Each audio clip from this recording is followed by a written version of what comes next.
Halo semuanya, selamat datang di channel SF Media dengan gua Erwin. Dimana seperti biasa tiap hari Minggu sore itu ada episode talk aja, dimana kita akan ngobrol-ngobrol aja ala-ala video podcast. Dan ya seperti biasa gue berharap informasinya dan pembahasan kita di sini akan cukup berfaedah. Dan seperti biasa juga gue masih ditemani oleh Skapito mana. Nah dia sekarang udah agak jauhan ya dari gambar karena kemarin dia memang tidak sadar diri ya kan. Kalau bacot nutupin frame bacot, ya. gitu kan. Jadi ya itu dia, kita akan ngobrolin beberapa hal. Tapi di sini buat yang mungkin baru nemu channel ini, gua kasih tahu dulu kalau kita biasa membahas tentang berbagai hal yang berkaitan dengan teknologi dan juga proses produksi konten kreatif. Betul. So kalau misalkan kalian tertarik, udah nggak perlu ragu, langsung aja subscribe dan aktifin tombol notifikasinya biar nggak ketinggalan update-update terbaru dari kita. Dan kali ini kita akan ngasih sedikit update informasi apa itu seputar perkameraan yang mungkin sebenarnya yang fresh cuma satu ya. Ada update lain yang akan kita obrolin yang lebih ke topik diskusi sih nanti. Jadi ya gua harap kalian stay tune juga dan gua butuh pendapat kalian juga nantinya di kolom komentar. By the way nanti kalian kalau punya ide itu taruh di kolom komentar ide untuk pembahasan selanjutnya atau untuk kata-kata terakhir. Karena sekarang gue punya ide di mana kata-kata terakhir atau pembahasan itu akan kita tunjukin di video talk aja selanjutnya. Wah, jadi kita akan nunjukin gitu, nama kalian akan terpampang dan komentar kalian, diskusi kalian gitu kan. Jadi ya gue harap bisa meningkatkan engagement aja lah ya. Jadi kalian semangat gitu buat ikut berkomentar. Karena yang bagus-bagus akan nongol nanti yang terpilih. Oke, langsung aja. Jadi pertama sebenarnya gue pengen bahas soal rumor di mana katanya Sony mau keluar jajaran kamera baru. Sudah dengar, Ska? Udah, alhamdulillah. Infonya sih dari Sony Alpha Rumors dia bakal sebuah entry level full frame kamera. Jadi ini bukan masuk ke lininya A7 katanya, walaupun dia full frame. Ini akan menjadi sebuah jajaran baru. Disebutkan sih di situ antara A5 atau A6. Jajarannya biasa. Asam lambung ya. Dan ya menurut gua ya cukup menarik sebenarnya, cuman kita bisa lihat dari beberapa perspektif sih untuk itu. Lu mau komentar dulu mungkin soal kalau gua mungkin nonton dia kan gue dari Jared ya. Referensi Jared itu kan cuman sedikit itu di part akhir doang ya, masih rumor juga. Yang gue lucu itu dia full frame, tapi dirumorkan tuh gak ada viewfindernya viewfindernya iya. Itu gue bayangnya tuh kemungkinan ininya drawbacknya. Menurut gue lucu aja gitu maksudnya. Tapi yang menarik si Jared meyakini banget kalau bakal ada 37%. Iya, pokoknya dia ada ya. Iya, ada gitu kayak karena dia bilang kan, gue nggak setuju sih dengan klaimnya dia. Dia bilang kalau kamera tanpa EVF itu kayak cuma kamera HP yang apa gitu ya, dimantepin apa gimana. Pokoknya ya gue kurang setuju sebenarnya. Karena kan sebenarnya banyak ya kamera yang udah nggak ada EVF-nya ya. Kayak X1 lalu Sony sih nggak ada ya kayaknya. Sony ini ada dia. A5000 nggak ada. A5000 nggak ada seingat gue ya. Mungkin nanti kasih konfirmasi kok kalau ada minta maaf gitu sama audiens. Tapi ya itu seingat gue. Dan kalau lu mendingan ada apa enggak? Mendingan ada dong. Ya harusnya ada sih. Karena menurut gue enak sih penggunaan itu. Apalagi kan buat di luar ruangan gitu. Itu kepake banget apalagi buat fotografi. Tapi perspektif yang berbeda adalah gue rasa kalau memang itu keluar sebagai entry level full frame, dia akan bermain di harga berapa yang menarik. Karena setahu gue entry level full frame mereka kan selama ini A7 Mark III, A7 Mark II, A7 yang pertama gitu. Dan jadi kalau misalkan itu dikurangin, kita ngomong harga tadi. Jadi kalau misalkan harganya dikurangin di bawah jajaran A7, gua rasa akan sangat merusak harganya lini APS-C dia dan juga harga bekasnya A7 Mark II. Ya, karena orang pasti nyarinya yang full, ini baru murah full frame lagi gitu maksud gue. Baru full frame dan ya udah ini entry level makanya harganya bisa lebih murah. Tapi orang kan sebelumnya ngincer kayak A7 Mark II karena nyari full frame murah. Nah sekarang full frame murah ada yang versi bakal baru gitu kan, baru dan harganya memang sudah murah. Ya udah A7 Mark II gua rasa akan, apalagi teknologi lama gitu kan. Teknologi 2020 A7 Mark II udah berapa tahun yang lalu gitu, udah lama banget. Jadi ya itu akan sangat merusak sih menurut gue. Tapi menurut gue nggak masalah ya. Gue sih nggak komplain di situ. Cuma sebatas perspektif aja buat topik pembicaraan. Karena menurut gue memang sebuah brand kamera seharusnya udah kembangin aja terus ekosistem sekarangnya. Jadi nggak usah mikirin lini lamanya bakal jual harganya berantakan apa segala macam. Mungkin secara industri itu bukan pandangan yang tepat, tapi menurut gue sebagai konsumer ya karena teknologi berjalan begitu cepat, udah ikutin aja terus teknologinya gitu ya. Menurut gue nanti mungkin ini akan jadi pilihan yang menarik dan kayak A7 Mark II mungkin nanti udah agak outdated gitu kan. Itu ada kemungkinan untuk discontinue kali nya untuk discontinue mah udah kayaknya. Udah. Cuma kan harga bekasnya masih lumayan. A7 Mark II tuh seingat gue masih sekitar 14-15 ke atas untuk body only. Jadi ya mungkin dengan ada ini di harga yang mungkin belasan juga mungkin atau 20 awal gitu kan, ya gue rasa sih akan cukup ngerecokin gitu. Tapi ya itu sedikit pandangan aja. Cuma yang menarik sih gue sempat baca ada speknya dikit yang dibocorin, dia pakai baterainya FZ 100. Itu menarik sih. FZ tuh kayak si A7 III, kayak kalau APS-nya kemarin A6600 pakai FZ. Udah lumayan gede. Karena itu baterai yang gue juga cukup price banget. Maksudnya gue cukup respect gitu. Sama kayak baterainya Fuji yang baru gitu kan, kemarin di angka 2100-an mAh dan itu baterai yang awet banget jujur aja. Powernya gede banget yang dia bawa. Lalu belakangan gue sempet dapet sebuah update yang menarik ya di sini. Sebenarnya sih kayaknya bukan update baru, cuma mungkin gue agak tertinggal mungkin gitu kan. Tapi ada informasi kalau lensa Viltrox 85mm f1.8 itu bisa jadi f1.6 hanya dengan upgrade firmware. Gede loh. Lumayan gitu. Step lumayan. Cuman kalau dipikirin secara logis kan sebenarnya masa iya sih gitu, kayak itu kan physical blade ya, blade-nya berarti kan ngebuka lebih gede gitu. Tapi dari pembahasan yang gue baca memang secara logik lagi manufaktur kadang memang membuat limitasi blade-nya itu agak sedikit diturunin gitu dari kapasitas maksimumnya, kayak di limit lah gitu mungkin. Nah mungkin mentoknya adalah di f1.6. Itu menarik karena ya udah cuma update firmware langsung ya bisa jadi f1.6, tapi firmware-nya itu adalah semacam mod gitu sih, nggak dikeluarkan secara resmi oleh Viltrox. Nah agak ngeri ya.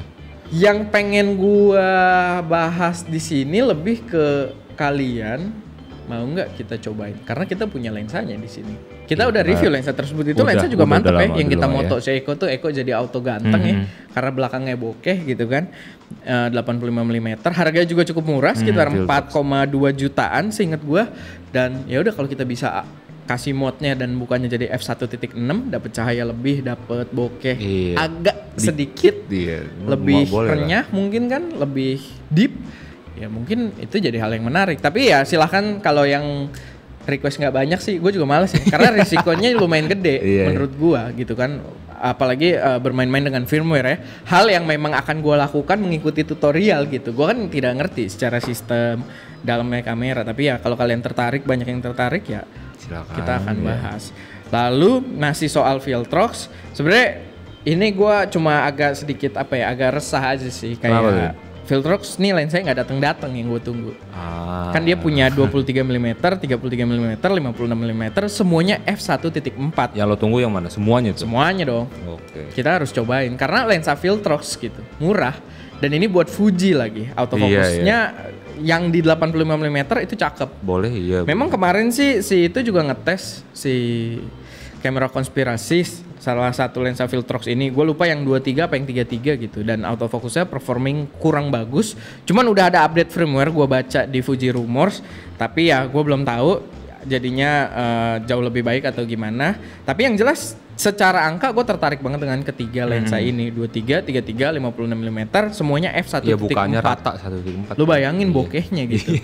Di 23mm kita aja f2 yang kita pakai f2 paling gede ya, itu 23mm memang. Fuji ya. 23mm f2 native Fuji. Di bawah f2 Fuji tuh rata-rata autofokusnya udah kurang bagus. Walaupun Fuji punya juga banyak f1.4, f1.8. Kita pernah nyobain gak sih? Belum. Pernah 50 mm.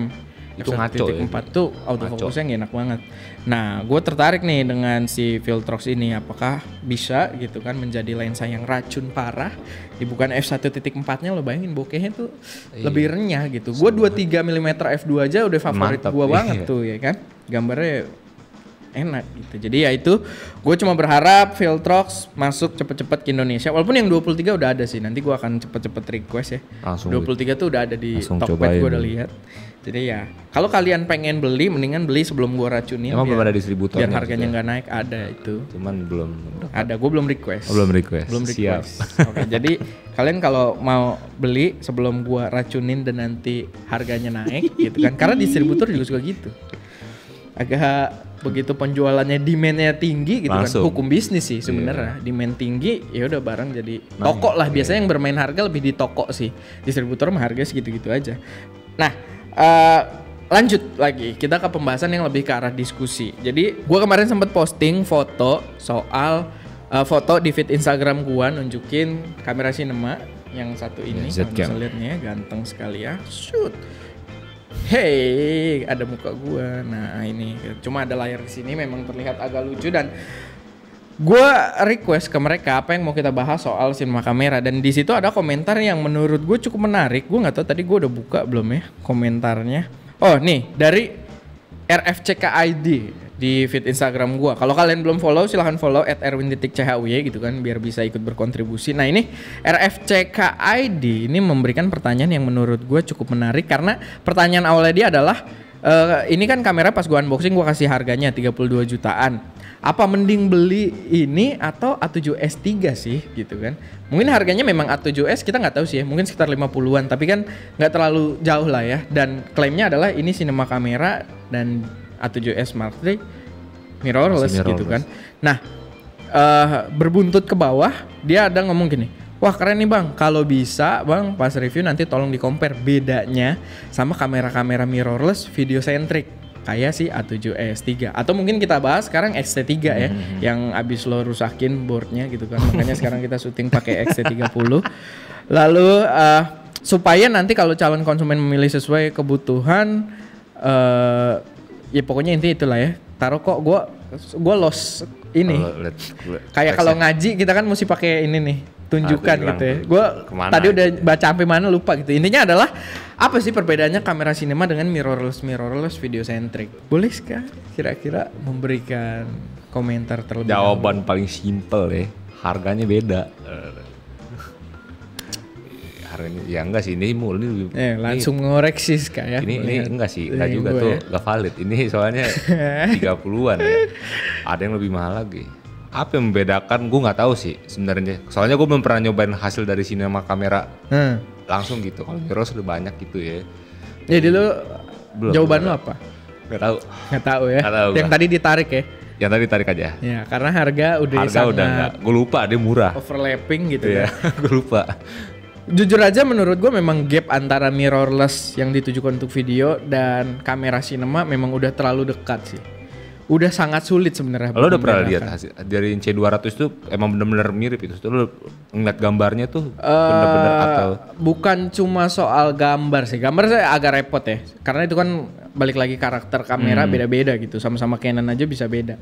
Jadi kalau soal karakter gambar tuh agak susah. Yang jelas sekarang yang repot adalah kalau lu ngomong harga misalkan, perbedaannya harga nih, paling simple tadi ya. Lo tau nggak kalau dia punya versi C yang harganya cuma 14 juta?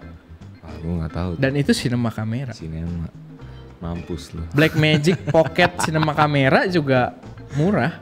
Berapa tuh Win? Ya sekitar 30-an sih inget gue ya, BMP CC. Blackmagic tuh ya. Iya dulu dia punya cinema kamera yang bahkan dia sekarang ada yang mikro cinema kamera. Itu juga lumayan lah gitu. Harganya ya terjangkau lah, nggak nyampe cepek gitu lah.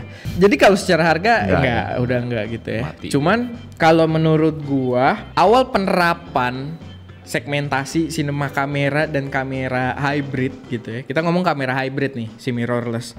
Adalah karena tujuannya berbeda. Tujuan kamera cinema dulu memang fully hanya untuk bikin film. Makanya lo akan cari semua kamera cinema itu nggak ada yang punya shutter. Shutter mechanical buat moto tuh nggak ada. Nggak ada ya. Mereka kalaupun bisa moto kayak BMP CC juga bisa moto. Sigma FP, gue nggak tahu sih Sigma FP dimasukin cinema apa enggak ya. Cuman Sigma FP pun karena dia video centric banget. Nah ini jadi susah lagi nih. Kayak Sigma FP gue nggak tahu nih mau mengkelaskan dia tuh kemana cinema ya? atau enggak. Karena yang mengklaim adalah brandnya doang. Gue kalau secara fungsi kurang lebih sama gitu. Kecuali brandnya ngomong ini cinema kamera, oke cinema kamera gitu loh. Jadi memang nggak bisa benar-benar apa ya kontras lagi perbedaannya. Cuman yang jelas secara tujuan cinema kamera ditujukan untuk bikin film dulu ya. Ketika masih kontras banget nih. Kamera hybrid ditujukan untuk bisa melakukan video dan foto. Tidak over apa ya? Nggak terlalu terfokus ke salah satunya gitu. Cuman kan sekarang repot kayak si Sony aja nih contoh sebenarnya dia mengeluarkan hampir semua itu adalah kamera hybrid. Kamera hybrid tapi dia punya segmentasi kayak A7R foto video, resolusi tapi videonya bagus nggak bagus. A7S Mark III kemarin tujuannya apa? Video centric. Punya shutter, fotonya berarti juga. Buat foto juga, fotonya bagus gitu kan, susah, ya? Cukup gitu. Dan secara spesifikasi juga dulu itu sangat berbeda gini. Kalau kamera cinema itu udah paling gampang kalau dulu ya, paling gampang raw format itu dibawa kamera cinema. Sekarang dulu mulai diganggu mirrorless gini, bukan diganggu ya, mulai kontrasnya agak hilang gitu perbedaannya karena mirrorless mulai bisa bikin kayak ProRes RAW gitu-gitu tapi dia lewat HDMI eksternal, ya? Belum internal gitu kan. Nah kemarin akhirnya DSLR bawa Canon ya kan, terus sekarang mirrorless si Sony A7S Mark III bawa gue nggak tahu dia bawa RAW nggak ya, RAW internal gue lupa tuh, kayak bawa deh, lupa gue. Tapi dia bisa, ya itu maksudnya dia bisa output tetap RAW apa namanya RAW 16 bit lewat HDMI. Cuman ya kita lihat mirrorless yang lain R5 bisa bawa RAW 8K gitu. Jadi maksud gua RAW udah nggak eksklusif lagi punya cinema kamera gitu. Jadi kita juga nggak bisa mengatakan ya udah perbedaan yang kontras banget. Cuman memang sejauh ini nih kalau kita telaah memang RAW yang kepake rata-rata RAW yang direkam internal kepake rata-rata masih di cinema kamera. Gue agak lupa nih, masalahnya gue lupa ya si A7S3 tuh bawa format RAW video secara internal atau enggak. Tapi seingat gue enggak. Di catatan lo nggak ada kemarin?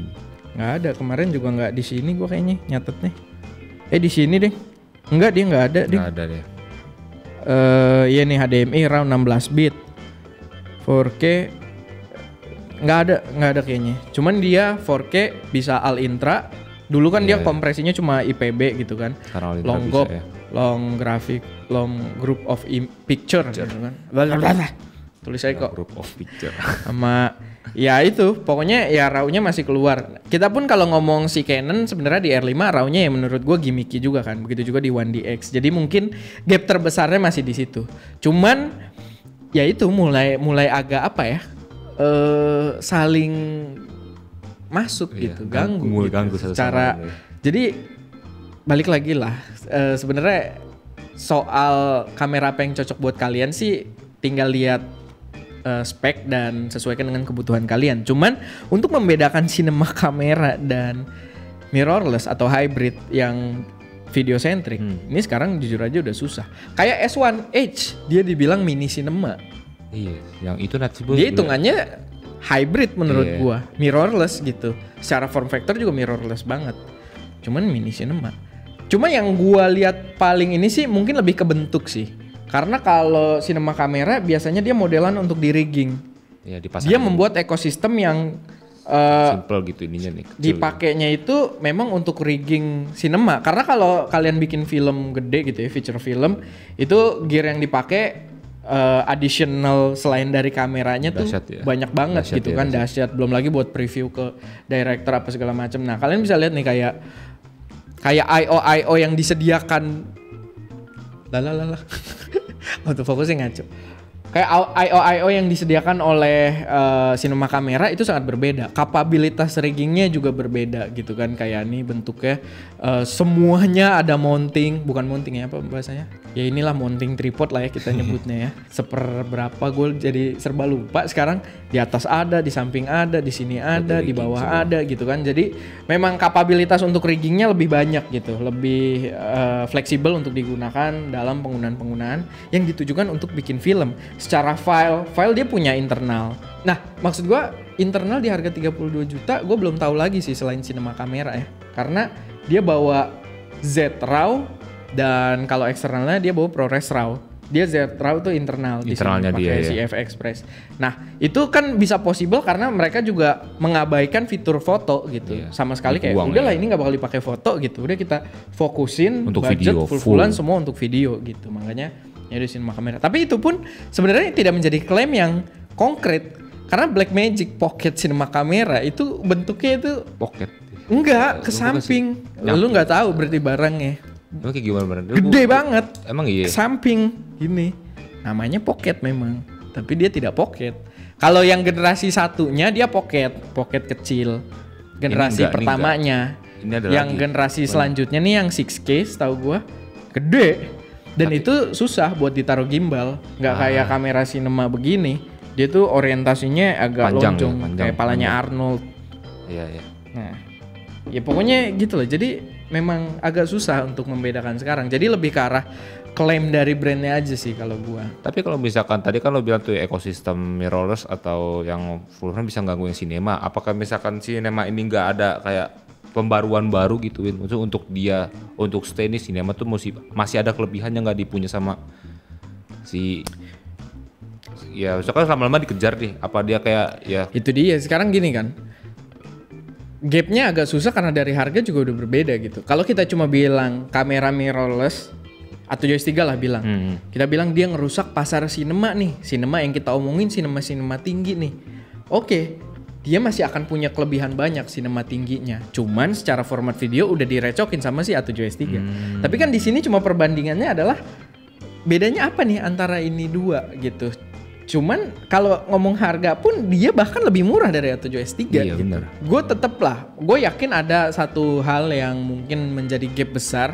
Kenapa kamera sinema tetap menjadi pilihan untuk beberapa user dan kamera hybrid juga jadi pilihan untuk beberapa user gitu. Nah itu yang gue pengen dengar sebenarnya dari kalian-kalian para subscriber ST juga, para viewers video ini. Karena ya kalau yang gue pahami ya itu tadi secara ekosistem entah mulai dari data, form factor, bentuk dan juga kapabilitas video itu jadi gap. Cuman ya udah fokusnya apa ya, bukan fokusnya cuman apa ya perbedaannya ya udah mulai nyerempet gitu kayak ProRes RAW sekarang di DSLR udah ada DSLR gue nggak tahu ya di mirrorless udah ada gitu kan Cinema Camera bisa juga gitu jadi udah mulai nyatu cuman yang paling gampang yang paling jelas menurut gue tapi jelasnya nih masih agak apa ya tidak konkret juga gitu karena menurut gue yang paling jelas adalah kamera sinema udah jelas hanya dibuild untuk pembuatan video. Udah itu menurut gue yang paling jelas. Sedangkan kamera hybrid mau bagaimanapun dia akan membuat fitur foto juga. Jadi ada fokus yang pecah di situ. Walaupun videonya juga udah mulai gokil gitu, tapi kamera sinema udah fokus hanya untuk video. Lu tidak akan menemukan tombol shutter di sini. Kalau di A7S III dia kan oke lah tombol shutter tombol record dia gedein ya kan karena ini video centric atau A7S III tapi tombol shutter masih ada masih berlaku sebagai kamera hybrid. Di sini udah nggak ada tombol shutter, dia hanya tombol untuk record. Kalau di BMPCC setahu gua ada tombol shutter ya cuman buat moto gitu, cuman dia custom atau maksudnya tombol custom atau shutternya lebih kecil gitu. Gue lupa ya, karena gue belum pernah megang Blackmagic Cinema Camera by the way. Jadi ya gue cuman seinget-inget gue doang. Tapi ya itu, yang jelas menurut gue sih yang membedakan adalah fokusnya. Tapi kan fokus ini kan idea yang masih di belakang banget nih. In real produknya susah lagi tuh buat bedain. Dan nanti masalah pemilihan ya balik lagi tinggal kalian sesuaikan aja gitu dengan kebutuhan kalian. Kayak misalkan oke lah gue mau bikin sebuah TV series. Nah gue butuh kamera yang kayak apa nih Ini sih biasanya udah urusan PH-nya juga ya. Tinggal PH-nya nanti oke, kita mau pakai S1H misalkan. Karena dia udah Netflix ini juga kan. Walaupun ini bukan Netflix ya ceritanya gitu. Oke, kenapa kita pakai si S1H? Mungkin memang pengen bikin TV series yang besar gitu. Atau yang punya Hollywood standar lah, atau Netflix standar gitu minimal. Ada tujuannya kenapa lu pakai itu gitu. Atau kenapa pakai A7S3? Oke, gue pengen pakai ProRes sih, lebih ke ProResnya. ProRes karena RAW-nya si A7S3 udah bisa sampai 16 bit dan dia bisa mendukung RAW gitu. Nah, nanti ke Atomos tinggal ProRes RAW dan dia nggak overhead, kita bisa rekam lama-lama. TV seriesnya mungkin yang modelan apa namanya? The Brothers, tahu nggak sih lo? Nggak tahu. Yang orang pada tinggal satu rumah di rekam, intinya yang rekam lama gitu ya, mungkin atau gue jadi susah ya membahasakannya. Yang jelas adalah sesuaikan aja gitu. Misalkan lagi, oke, gue pengen bikin YouTube series. Nah, kebutuhannya tidak terlalu besar gitu. Terus kira-kira gue pengen pakai kamera apa nih? Gue start dari nol, jadi gue belum punya lensa apapun, gue belum punya ekosistem apapun. Ya menurut gue akan fokus pada series YouTube ini. Oke, gue pilih ini aja deh dari awal karena gue tahu Z-RAW ini RAW-nya mantep buat di grading, lalu ekosistemnya cocok. Gue belum ngetes ya by the way, jadi ini cuma contoh doang ya kan. Ekosistemnya cocok banget nih buat gue ngedit di Windows pakai Premiere, no issue apa segala macem. Oke, gue pakai sih Z-Cam ini, memorinya juga dia pakai dia CFast. CFast udah cukup udah cukup terdistribusi di Indonesia, bukan memori yang susah banget buat dicari. Lalu ya udah Micro Four Thirds apa segala macam, itu balik lagi itu keputusan technical, biasanya diomongin dengan DOP dan si konseptor gitu. Nah, kenapa milih dia daripada si A7S3? Ya itu tadi. Punya alasan masing-masing gitu. Ada alasannya gitu. Ini kan secara harga lebih murah gitu. Lalu gimana ya? Agak susah sebenarnya memang gue membahasakan ini tuh. Karena hal yang teknis banget dan tidak selalu konkret gitu loh. Teknis dan tidak selalu konkret karena ujung-ujungnya ditentukan oleh selera biasanya. Siapa yang make gitu, butuhnya apa gitu. Sekarang gini, lu juga gak bisa bedain banget sih antara mirrorless. Antara mirrorless aja lu harus milih biasanya. Lu mau S1H, apa lu mau A7S3, apa lu mau Canon gitu. Antara sinema kamera pun lu harus milih gitu. Lu mau Z-Cam, lu mau BMPCC, atau lu mau itu semua tuh pilihan gitu. Dan hal yang bersifat teknis tidak selalu konkret. Kayak tadi gue bilang, gue mau bikin YouTube, oke lah, nggak terlalu nggak butuh demand tinggi, gue nggak butuh ya Netflix certified. Berarti gue pakai ini, belum tentu. Bisa aja gue memilih pakai XT4. Lebih gampang gitu kan, lebih easy. Atau ya secara ekosistem gitu kan, sesuai lagi nih ada elemen-elemen yang mempengaruhi di belakangnya. Fuji gue punya lensa banyak nih. Iya. Gue ada lensa Cinema Fuji nganggur di sini, udah berapa bulan tuh, ya kan? Nah, gue pakai aja itu. Atau ada orang yang lebih memilih ini, kenapa? Ini enak banget sih buat di rigging di mobil karena gue banyak scene kejar-kejaran nih ntar, bisa. Ya kan? Bisa, udah gitu susah, kualitasnya tetap ada juga orang yang gini kan, yang mungkin ahli grading banget ya, karena beda juga gitu sama gue. Mungkin dia bisa ngerasain nih bedanya. Aduh, kalau file Fuji di grading nggak terlalu inilah, dynamic range-nya masih nggak terlalu ngangkat gitu. Gue masih lebih prefer cinema kamera, walaupun sensornya kecil, dia yang ini kecil gitu, Micro Four Thirds, tapi dia juga punya saudara yang full frame gitu kan. Tapi ya itu lebih ke dia lebih enak di gradingnya, udahlah gue Z-Cam aja mendingan bla bla bla apa segala macam. Itu semua serah kalian lah, selera gitu sebenarnya. Selera, keputusan, konsep masing-masing. Yang jelas semua punya kelebihan dan kekurangan masing-masing. Nah, in general kalau kita ngomong apa sih perbedaan sinema kamera dan kamera hybrid, gue hanya akan jawab yang paling simpel adalah fokus kamera itu dibuat, udah itu doang. Bukan harganya ini. Bukan. Fokus kamera itu dibuat, tapi tidak semudah itu ketika lo akan memilih antara sinema kamera dan gitu ya, kamera hybrid. Jadi itu dia untuk pembahasan kali ini nih. Gue di belakang nih muter otak ya. Gue sebenernya males banget muter otak kalau lagi mau bulu tangkis gini. Kenapa? Apa ya? Iya, kayak udah kalorinya udah kepake gitu. Kurus cepet ya. Pembakarannya di otak. Tapi udah itu aja buat video kali ini. Kita nggak perlu berlama-lama lagi. Dan semoga bisa jadi obrolan yang bermanfaat. Dan pastinya kasih juga opini kalian, pendapat kalian di kolom komentar karena gue pengen tahu juga dari sudut pandang orang lain karena gue kan kalau di ST ya taunya sudut pandang Ska gitu yang ya nggak jauh-jauh juga dari gue biasanya dari gitu dia. kan. Jadi gue butuh sudut pandang yang lebih luas dari kalian, dari para praktisi yang memang bermain di industri production mungkin dan lain sebagainya gitu biar gue juga menambah wawasan sebagai reviewer kamera. Tapi ya udah itu aja buat video kali ini. Mungkin untuk episode ini gue minta Ska kasih kata mutiara. Mantap. Carilah ilmu ke negeri Cina. Kalau di sini nggak usah jauh-jauh, mampir aja ke ST Media. Bisa dong. Carilah ilmu ke negeri Cina tuh aslinya tuntutlah ilmu sampai ke negeri Cina. Kalau kalian mau nyari ilmu yang fotografi nggak usah jauh-jauh ke Cina, nonton aja ST Media. Ya gitu. Ada sengaja dapat gitu loh. Ya udah dapat kan. Minggu depan lagi, Erwin minggu depan. Ya ini makanya guys, ini gue kasih lihat ke kalian kenapa gue butuh banget pendapat dari kalian di kolom komentar ya kan. Karena gue kalau ngobrolin di sini ya gitu tuh.